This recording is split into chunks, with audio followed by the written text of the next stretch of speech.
Stop listening to yourself. మీ మాటలు, మీ మనసు చెప్పే మాటలు మీరు వినటము ఆపేయండి. కీర్తనలు 42:4 కీర్తనలు 42:4. జన సమూహముతో పండుగ చేయుచున్న సమూహముతో నేను వెళ్ళిన సంగతిని సంతోషము కలిగి స్తోత్రములను చెల్లించుచు నేను దేవుని మందిరమునకు వారిని నడిపించిన సంగతిని జ్ఞాపకము చేసుకొనగా నా ప్రాణము నాలో కరిగిపోవచ్చున్నది. నా ప్రాణము అవన్నీ సంగతులను జ్ఞాపకము చేసుకోగా నా ప్రాణము నాలో కరిగిపోవచ్చున్నదంట. ఇక్కడ ఈయన మాట్లాడింది కరెక్టే, మంచిదే, అవును. ఆయన మందిరం గురించిన ఆశ ఆయనని భక్షిస్తుంది. కానీ ఇది ఇంకో రకంగా చూస్తే మనలాగా మనము ఆ స్థానంలో ఉంటే ఏమంటాం తెలుసా? ఆహా, ఆ గతంలో ఉన్న రోజులు ఎంత బాగున్నాయి, ఆ గతంలో ఉన్న వారితో ఉన్న సంబంధం ఎంత బాగుంది, ఆ గత జీవితం ఎంత బాగుంది, ఈ స్ట్రెస్ లేదు, ఈ బాధ లేదు, ఈ భర్త లేడు, ఈ భార్య లేదు, వీరు లేరు, వారు లేరు, నేను నిశ్చింతగా జీవించాను, అసలు ఎటువంటి వరీజే లేవు అనే మాటలు మీకు వినబడుతున్నాయా? అది కూడా అపవాది దాడి అంట. Stop listening to your thoughts, unwanted thoughts. అనవసరమైన తలంపులు వస్తూ ఉంటాయి. అంటే ఏంటి? గత జీవితమే బాగుంది, భక్తి అని వెళ్తున్నావు, ఏంటి? శ్రమనే, బాధే, కన్నీరే, దుఃఖమే. ఏ ఒక్కరోజైనా నువ్వు సంతోషంగా ఉన్నావా అని తలంపులు ఎవరికైనా వచ్చినాయా? రాలేదా అండి? వచ్చిన వారు ఉన్నారా? Am I speaking to the right people? Yes. గత జీవితానికి వెళ్ళు అనే ప్రేరేపణలు. ఆ గత వ్యక్తితోటి సంబంధం ఉండింది కదా, ఆ వ్యక్తి దగ్గరికే వెళ్ళు. ఈ భర్త నిన్ను సరిగ్గా చూసుకోవట్లేదు, ఈ భార్య నిన్ను సరిగ్గా చూసుకోవట్లేదు, తను ఎంత ప్రేమించింది, తను ఎంతగా నిన్ను అక్కర కలిగి ఉంది, ఆ వ్యక్తి దగ్గరికి వెళ్ళు. ఈ మాటలు వినపడుతున్నాయా? Go back to your past, go back to your past, go back to your past అనే మాటలు. Let go of the past. వెనుకున్న వాటిని మరిచి ముందున్న వాటి కోసము వేగిరపడండి అనే వాక్యంలో అంత స్పష్టంగా చెప్తుంటే the only thing that you have to remember of past ఏంటి తెలుసా? యాక్సెప్టబుల్ది. దేవుడు చేసిన కార్యాలు, దేవుడు చేసిన మేలు, దేవుడు ఏ స్థాయి నుండి తీసుకొచ్చాడు అది మర్చిపోద్దంట.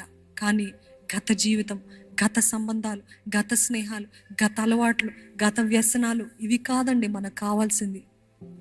Stop believing, stop thinking about all this about your self, stop listening to your self. గతంలో ఇది ఉంటే బాగుండేది, గతంలో ఇది చేస్తే బాగుంది, ఇది బాగుంటాయి. అందుకని ఇటువంటి సమయంలో ఏం చేయాలి తెలుసా అండి? మరలా వారితోటి కాంటాక్ట్లో రావటము, వారికి మెసేజ్ చేయడము, లేకపోతే ఆ స్నేహితులతో కలవడము, మరలా వ్యసనానికి వెళ్ళకముందు ఏం చేయాలంట? ఇది నేను అపవాది ద్వారా దాడి చేయబడుతున్నాను గుర్తెరిగి వాక్యంలోకి వేగిరంగా వెళ్ళాలంట, పరిగెత్తాలంట, వాక్యం దగ్గరికి, సన్నిధి దగ్గరికి, మందిరానికి వేగిరంగా రావాలంట. Put some worship music. Don't try to say నేను దులిపేసుకుంటాను ఈ తలంపులు. అవునులే, అపవాది ఇదిలే. No no no. కొంతసేపటి వరకు మిమ్మల్ని వదిలిపెడతాడేమో, దులిపేసుకుంటారేమో, మరలా వస్తాయి, మరలా అటువంటి పరిస్థితులు ఏర్పరుస్తాడు. అవును, మరలా చూపిస్తాడు. చూడు, నేను చెప్పా కదా, ఆ గతంలోనే వ్యక్తి నీకు కరెక్ట్. చూడు మరలా తను ఎట్లా ప్రవర్తిస్తుంది, చూడు తను ఎట్లా చేస్తున్నాడు, చూడు. ఎస్, యు గో బ్యాక్ అన్నప్పుడు మీరు ఏం చేస్తారు? వెంటనే ఎస్, నేను అనుకున్నదే కరెక్ట్, ఆ ఉన్న వ్యక్తి గతంలో ఉన్న జీవితమే బాగుందని మరలా గతానికి వెళ్ళిపోతారంట. అందుకని అటువంటి పరిస్థితులు don't try to cheer your self up on your own. అట్లాంటి సమయంలో సమాజముగా కూడటము మానకుడి. వర్షిప్ మ్యూజిక్, ఆరాధన పాటలు, ఆరాధన వాతావరణము, ఆరాధన చేస్తూ ఉండాలంట. ఎందుకంటే మనం ఉన్నది యుద్ధములో. వాక్యంలోకి వెళ్ళాలంట. దేవా నన్ను క్షమించయ్యా, మళ్ళా గతపు ఆలోచనలు, గత జీవితపు ఆలోచనలు నాకు మరలా వస్తున్నాయని చెప్పి వాక్యాన్ని చదవాలంట, వాక్యంలో ఉన్న సత్యాన్ని గ్రహించాలంట. Stop listening to your self.